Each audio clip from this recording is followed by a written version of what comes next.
India news पर OPD services खास कार्यक्रम में आप सभी का बहुत स्वागत है। आपके साथ मैं हूं दीपिका नेगी। हमारी कोशिश ये है ओपीडी सर्विस लाने की ताकि आपको बिना वजह घर से बाहर ना निकलना पड़े और आपके सभी सवालों का जवाब यहीं पर मिले। इसीलिए हम रोजाना एक तय समय पर ओपीडी सर्विस लेकर आते हैं ताकि आपको आपके हर एक सवाल का जवाब मिल सके। और हमारे साथ अनुभवी डॉक्टर जुड़ते हैं और आप फोन नंबर के जरिए बस थोड़ी देर में हम फ्लैश करेंगे और उस फोन नंबर के जरिए तमाम सवालों के जवाब ले सकते हैं।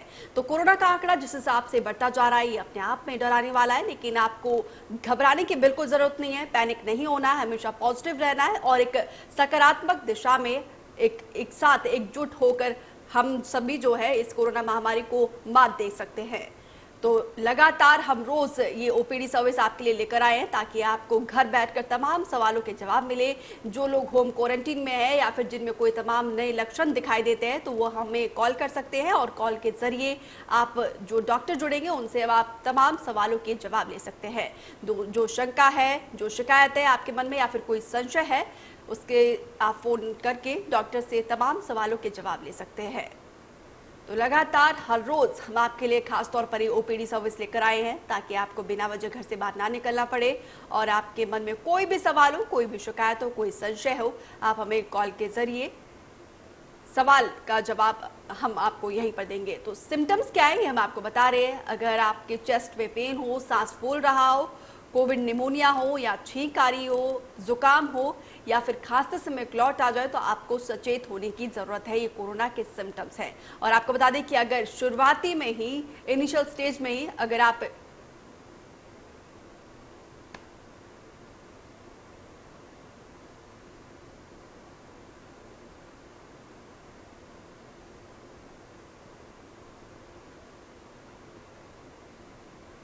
तो चलिए वैक्सीन पर बात करने के लिए हमारे साथ जुड़े हैं डॉक्टर रमन कुमार, जिनसे जानते हैं कोरोना वैक्सीन के बारे में। साथ ही आप हमें नीचे दिए गए फोन नंबर पर कॉल करिए और अपना सवाल पूछिए और घर बैठे आप जानकारी ले सकते हैं। तो अभी फोन उठाइए और हमारे इस नंबर पर फोन करिए और वैक्सीन को लेकर तमाम सवालों के जवाब आपको यहीं पर मिलेगा इंडिया न्यूज पंजाब पर।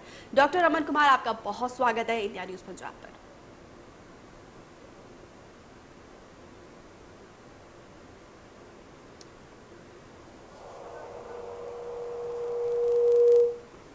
डॉक्टर रमन, मेरा सवाल ये है, जिस हिसाब से आज के मौजूदा हालात है, जिन लोगों में अगर इनिशियल स्टेज में ही वो अपने आप को किस तरीके से रिकवर कर सकते हैं घर पर रहकर ही, क्या ऐसा सुझाव दोगे जो घर पर रहकर अपने आप को इस कोरोना के खिलाफ मात दे और किस तरीके का आपका सुझाव रहेगा?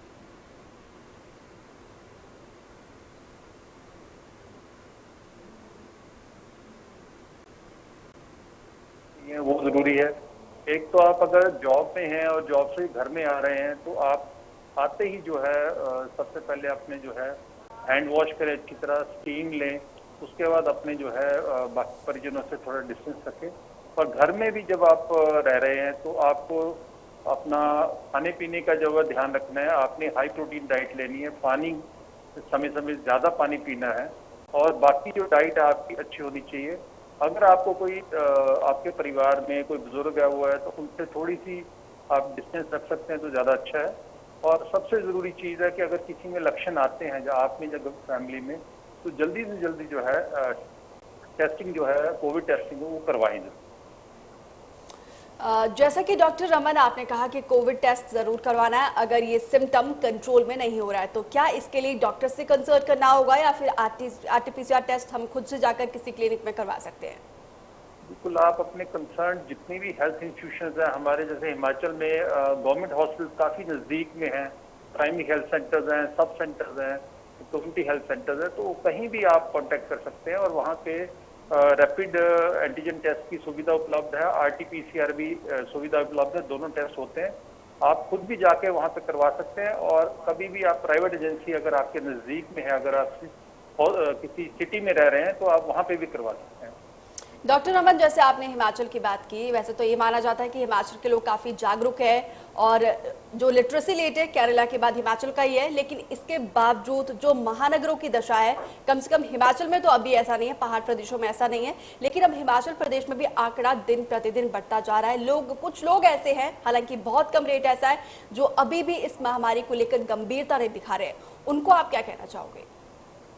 जो लोग अभी भी लापरवाही बरत रहे हैं, आप मार्केट में जा रहे हैं, मास्क प्रॉपर ढंग से नहीं लगा रहे हैं, हम बार बार कह रहे हैं कि कपड़े का मास्क उतना इफेक्टिव नहीं है, आप ट्रिपल लेयर मास्क यूज करें। अगर आप ज्यादा किसी उसमें जा रहे हैं भीड़ में तो N90 भी लगा सकते हैं, लेकिन आपका मास्क लगाने का तरीका ठीक होना चाहिए। उसको प्रॉपर आपने नाक के ऊपर रखना है। कई लोग जो है नाक के नीचे मास्क लगाते हैं, मुंह से भी नीचे मास्क करते हैं, उसका कोई फायदा नहीं। जब भी आप बात करते हैं तब भी आपको मास्क ऊपर ही रखना है और कम से कम नाक कवर होना चाहिए आपका। और मास्क को आप बार बार टच न करें। एक बार आपने मास्क लगा लिया है तो आप उसको ना खोलें। आप बाहर कोशिश करें कि कुछ भी खाएं पिए ना।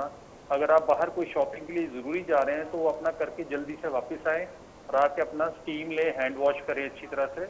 और उस तो बिल्कुल बचाव में ही सुरक्षा, जैसे डॉक्टर रमन कह रहे हैं। डॉक्टर रमन, इसी बीच एक दर्शक जुड़े हैं, बलवीर जी, आपका सवाल क्या है? आप पूछिए, डॉक्टर रमन लगातार बने हुए हैं। हेलो जी बलवीर।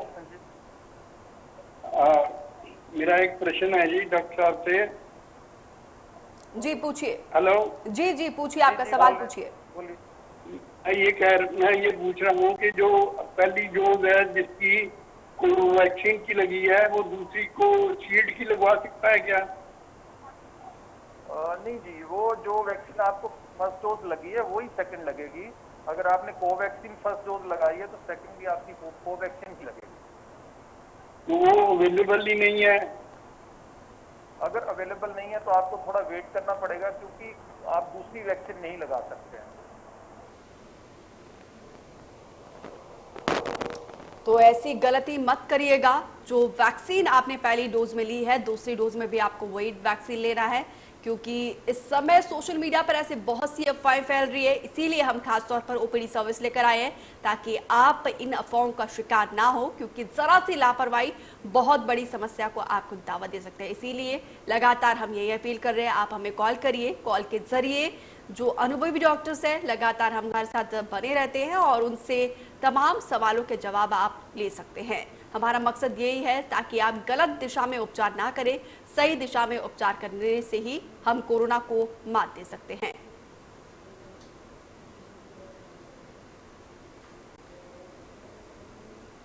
तो हमारी कोशिश ये है, हमारी ये मुहिम है दर्शकों को सही दिशा में उपचार करवाने के लिए, क्योंकि सोशल मीडिया पर ऐसी बहुत सी अफवाहें फैल रही है। ताकि तो वैक्सीन के साइड इफेक्ट क्या है ये हम आपको बता रहे हैं। हालांकि आपको बता दूं कि मेडिसिन या फिर किसी भी वैक्सीन के डोज का थोड़ा बहुत साइड इफेक्ट रहता है, घबराने की बिल्कुल भी बात नहीं है।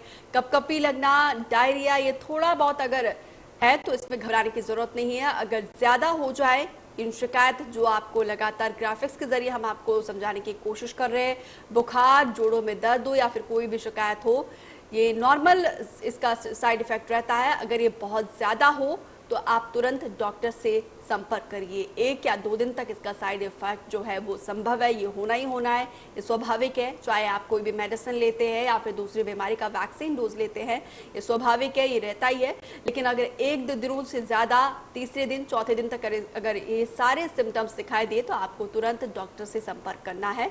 लेकिन हाँ, गलत सलाह बिल्कुल ना लीजिए। सोशल मीडिया पर जो अफवाहें फैल रही है इस पर फोकस्ड ना करिए। तो डॉक्टर साहब, मेरा अगला सवाल ये है, जिस हिसाब से लोगों में जो है एक विश्वसनीयता बन नहीं पाई है वैक्सीन को लेकर, लगातार हमारे मैक्सिमम दर्शक जो होते हैं उनका ये सवाल होता है, हम इस बीमारी से जूझ रहे हैं, इस बीमारी से सफर कर रहे हैं, क्या हम वैक्सीन का डोज ले सकते हैं? हालांकि सरकार की तरफ से, स्वास्थ्य विभाग की तरफ से आप जैसे डॉक्टर्स बार बार यही कह रहे हैं कि वैक्सीन का डोज जरूर ले, लेकिन इसके बावजूद लोगों के मन में यही सवाल रहता है, क्या हम वैक्सीन का डोज ले सकते हैं या नहीं ले सकते? उनके लिए आप क्या कहना चाहोगे? जी, मैं उन लोगों के लिए ये जरूर कहूंगा कि जो वैक्सीन लेने से डर रहे हैं कहीं ना कहीं, उनको ये कहें कि ये वैक्सीन जो है यही हमारी इस टाइम में जो हमारी सुरक्षा है। एक तो हमने अपने आप को जो है 3 चीज़ों से बचाना है, मास्क लगा के रखना है, सोशल डिस्टेंसिंग और सैनिटाइजेशन है। उसके बाद जो मेन हमारे पास अभी जो हमें एक वेपन मिला है वो वैक्सीन है। अगर हम वैक्सीन टाइम पे लगा रहे हैं और उसकी प्रॉपर सेकेंड डोज लगा रहे हैं, तो हम काफी हद तक जो है 80% तक हम सुरक्षित हो जाते हैं। और उसके बाद जो 20% चांसेस ही रहते हैं कि आप दोबारा इन्फेक्ट हो सकते हैं। 100% किसी भी वैक्सीन में नहीं होता है।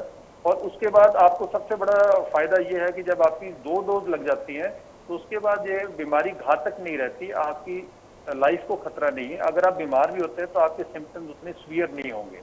तो वैक्सीन आपको कहीं ना कहीं आपको फायदा दे रहा है और आपको आने वाले जो उस समय में जी बिल्कुल डॉक्टर रमन, जैसे कि आप कह रहे हैं कि सभी हम इस वक्त जो सबसे बड़ा हथियार हमारे पास वैक्सीन है और वैक्सीन का डोज जरूर लेना है। इसी बीच एक और दर्शक जुड़े हैं, विक्रमजीत सिंह। विक्रम जी, आपका सवाल क्या है, पूछिए। मैडम मैं ना मेजर थैलेसीमिया हूँ, मुझे 20 दिन बाद ब्लड लगता है, तो मैं वैक्सीन ले सकता हूँ? आप भी वैक्सीन ले सकते हैं, ऐसा कोई मनाही नहीं है। सिर्फ वो लोग वैक्सीन के लिए ठीक नहीं है जो बेड रिडन है, यदि जो कोई ऐसी बीमारी से ग्रस्त है जिनको बेड से चले नहीं जा रहे हैं। लेकिन जो भी थैलेसीमिया के पेशेंट्स हैं, ब्लड डिसऑर्डर्स के हैं, कैंसर के पेशेंट्स हैं और डायबिटिक हैं, हाइपरटेंसिव है, हार्ट डिजीज है, उनको जरूर लेना है क्योंकि ये आपको और सुरक्षा देता है। तो उम्मीद करते हैं विक्रम आपको आपके सवाल का जवाब मिला होगा। तो बार बार हम यही अपील करें ताकि ये वायरस आपको अपनी चपेट में ना ले, अपनी जद में ना ले, इसीलिए जरूरी है वैक्सीन का डोज लेना, क्योंकि वैक्सीन इस वक्त हमारे पास सबसे बड़ा हथियार है। इसीलिए इंडिया न्यूज पंजाब बार बार यही अपील करता है, जो एलिजिबल है, जो इस दायरे में आते हैं, वैक्सीन का डोज अवश्य लिए।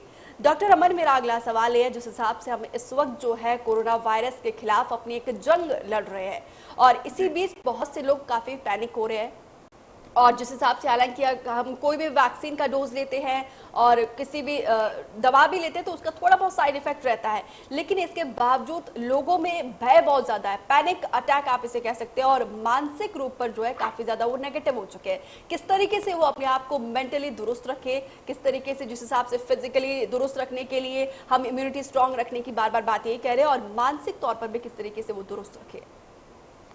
जब भी आप वैक्सीन, कोई भी वैक्सीन लगाते हैं, थोड़ा बहुत साइड इफेक्ट उसके एडवर्स साइड इफेक्ट्स होते हैं। एडवर्स इफेक्ट्स का मतलब कि हल्का सा आपको बुखार आ सकता है, आपको इंजेक्शन साइट पे पेन हो सकता है, आपको हेडेक रह सकता है थोड़ा, और एक फटीग जो होती है वो 2-3 दिन रहती है वैक्सीन के बाद, हल्की फटीग रहती है।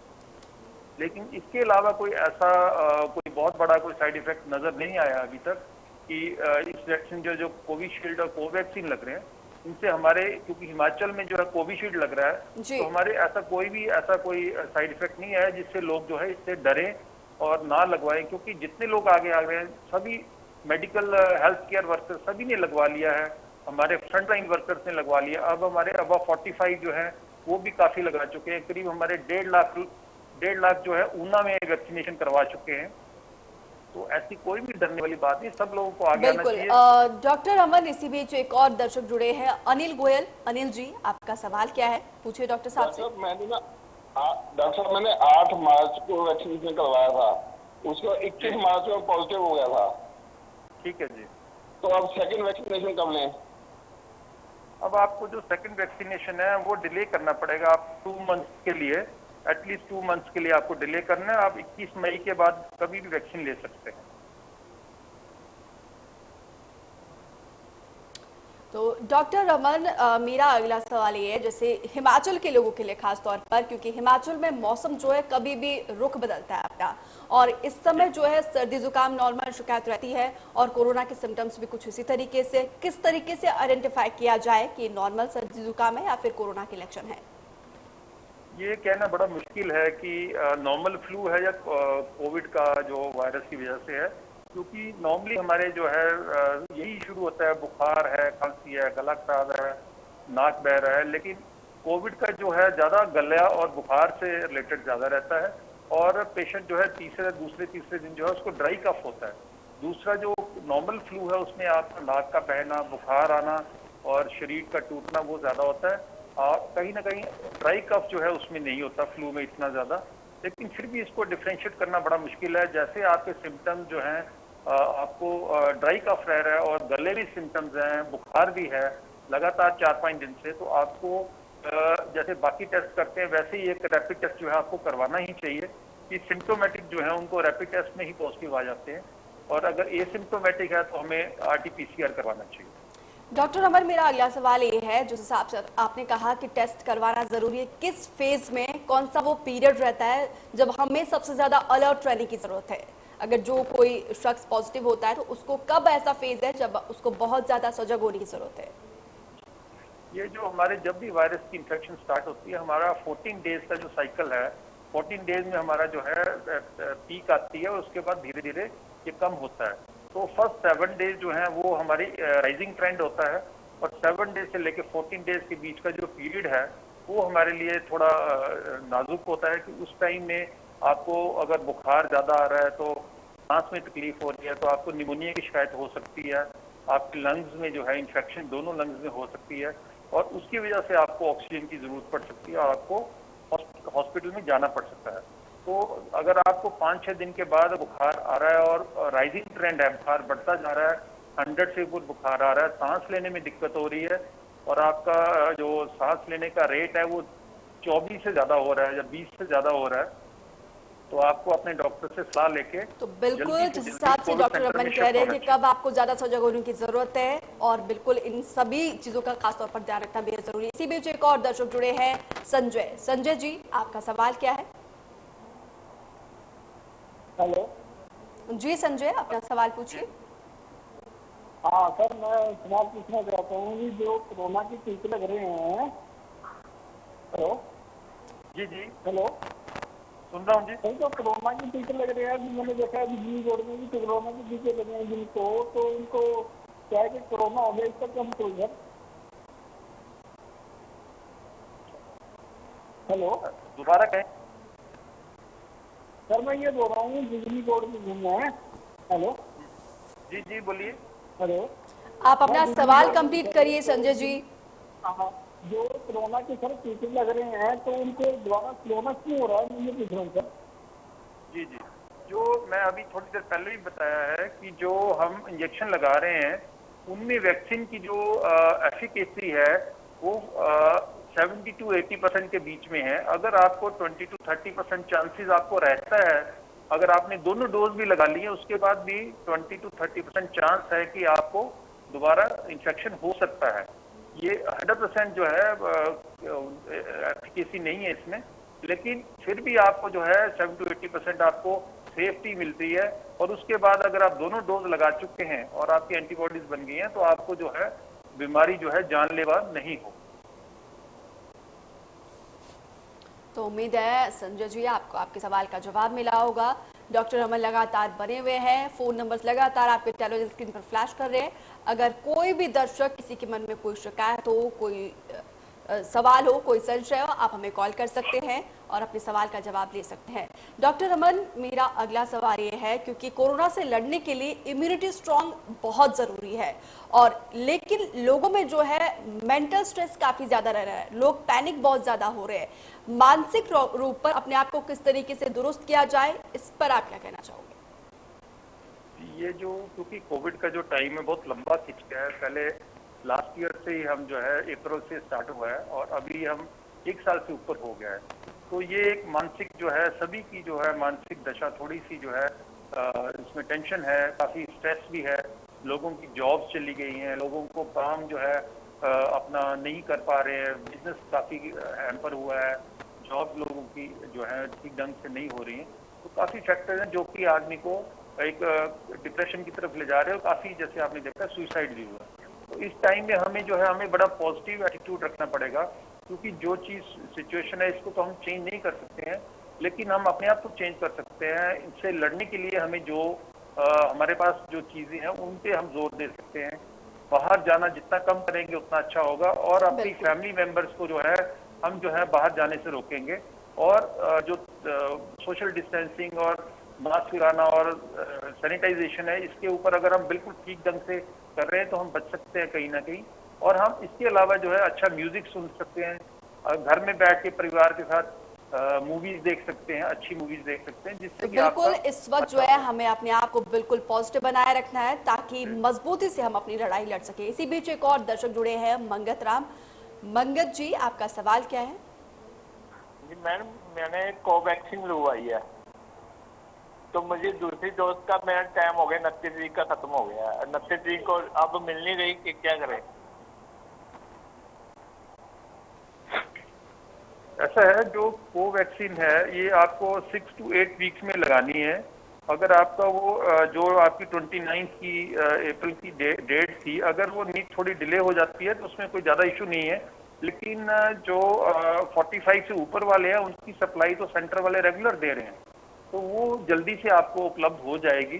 तो मुझे उम्मीद है कि जल्दी आपको जो है जैसे मिलेगी आपको लगवा लेनी चाहिए। डॉक्टर अमन, मेरा अगला सवाल ये है, जैसे ये कोरोना का नया स्ट्रेन जो है युवाओं को अपनी चपेट में ले रहा है और इसका सीधा असर हार्ट पे पड़ रहा है, किस तरीके से युवा अपने आप को प्रोटेक्ट करके रखे, किस तरीके से इसका प्रभाव जो पड़ रहा है इस पर जो है बचा कर रखा सके अपने आप को? बिल्कुल, ये कोविड के चलते हमारा काफी जो है लंग्स पे इफेक्ट होता है, और जो हमारा युवा वर्ग है वो इतना अगर फिजिकली एक्टिव नहीं है तो उनको जो है कोविड का जो है इम्यूनिटी आपकी लो है तो कोविड का असर ज्यादा होता है। और काफी युवा लोग जो है डेथ्स भी हो रही कई लोगों की जिनकी कोमॉर्बिडिटी साथ में है, डायबिटीज है वो है। तो हमें एक्सरसाइज पे ध्यान रखना है। युवा जो है अंदर भी स्टेशनरी, आप अंदर भी योगा कर सकते हैं, स्किपिंग कर सकते हैं, और एक्सरसाइज जो है अपने घर के अंदर भी कर सकते हैं। और अगर आपके ओपन स्पेस है तो वहां पे भी आप रनिंग या जॉगिंग कर सकते हैं, जो कि बहुत जरूरी है युवा वर्ग के लिए। तो इसी बीच एक और दर्शक जुड़े हैं, रमन। रमन जी, आपका सवाल क्या है? मैम, मेरा सवाल ये है कि मेरे फादर साहब ने फर्स्ट इंजेक्शन लगवाया था 12 फरवरी को।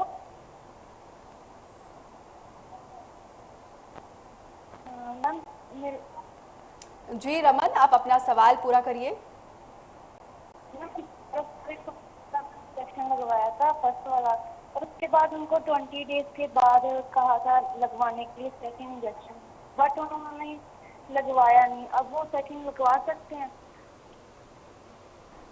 जी, आप रमन जी लगवा सकते हैं, क्योंकि आपका वैक्सीन 28 डेज के बाद लगना था, लेकिन अब जो है नई गाइडलाइंस के हिसाब से 6 to 8 वीक्स में आपको वैक्सीन लगवाना है। तो आप जो अपना वैक्सीन अभी भी लगवा सकते हैं जब अवेलेबल होता है। डिले होने से कोई ज़्यादा इफेक्ट नहीं होगा, क्योंकि एंटीबॉडीज आपकी लेट बनेगी, तो आप जल्दी से जल्दी अपना वैक्सीन लगवाइए। तो बिल्कुल समय पर वैक्सीन का डोज लेना बहुत ज़रूरी है, और जो सरकार की तरफ से गाइडलाइंस दी गई है, स्वास्थ्य मंत्रालय की तरफ से इसका पालन करना बेहद ज़रूरी है।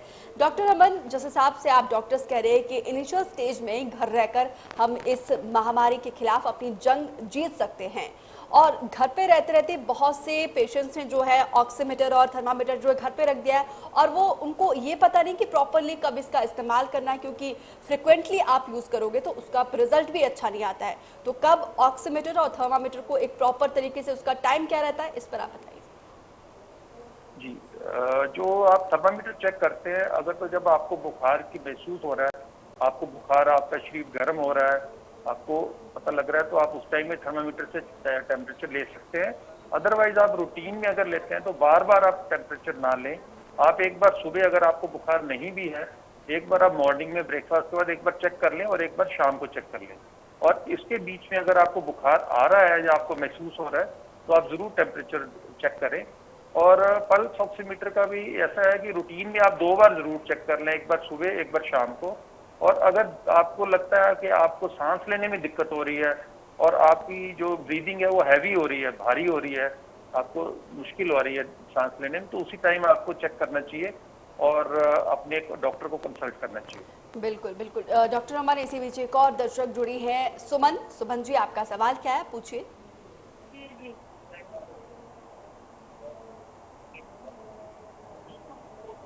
हेलो जी सुमन जी, आप अपना सवाल पूछिए। जी सर, एक्चुअली मैं ये पूछना चाहती हूँ कि मुझे हुआ था कोरोना, अब मैं ठीक हूँ, बट मुझे खांसी बहुत ज़्यादा है अभी, तो मुझे क्या करना चाहिए? अगर आप रिकवर हो चुके हैं, पूरा टाइम आपका 17 डेज रिकवरी हो गई है कोविड के बाद, तो आप बिल्कुल ठीक है, आप काम पे भी जा सकते हैं। और जो खांसी है वो क्योंकि लंग्स में थोड़ा आपका लंग का जो कैपेसिटी है वो थोड़ा कम रहता है, तो ये थोड़ी खांसी अगर हो रही है तो आप कोई भी कफ सिरप ले सकते हैं, उसमें कोई डाउट नहीं है। स्टीम आप अभी भी लेते रहें, सुबह शाम स्टीम लें, गार्गल्स थोड़े कर ले, और कफ सिरप कोई भी अच्छा कफ सिरप ले लें। तो उम्मीद करते हैं सुमन आपको आपके सवाल का जवाब मिला हो। डॉक्टर अमन, आप हमारे शो पर आए, आपका बहुत शुक्रिया। और आप डॉक्टर्स इस हिसाब से अस्पतालों में भी अपनी सेवा दे रहे, देवदूत बनकर उस हिसाब से आप लोग यहाँ पर आके अपना कीमती दर्ज निकाल रहे हैं और साथ ही साथ दर्शकों को अहम सुझाव दे रहे हैं। इसके लिए बहुत शुक्रिया। तो ओपीडी सर्विस स्पेशल हम आपके लिए इसीलिए लेकर आते ताकि आपको बिना वजह बाहर ना निकलना पड़े और आपके हर सवाल का जवाब यहीं पर मिलेगा। तो फिलहाल के लिए इस खास पेशकश में इतना ही। आप बने रहिए हमारे साथ।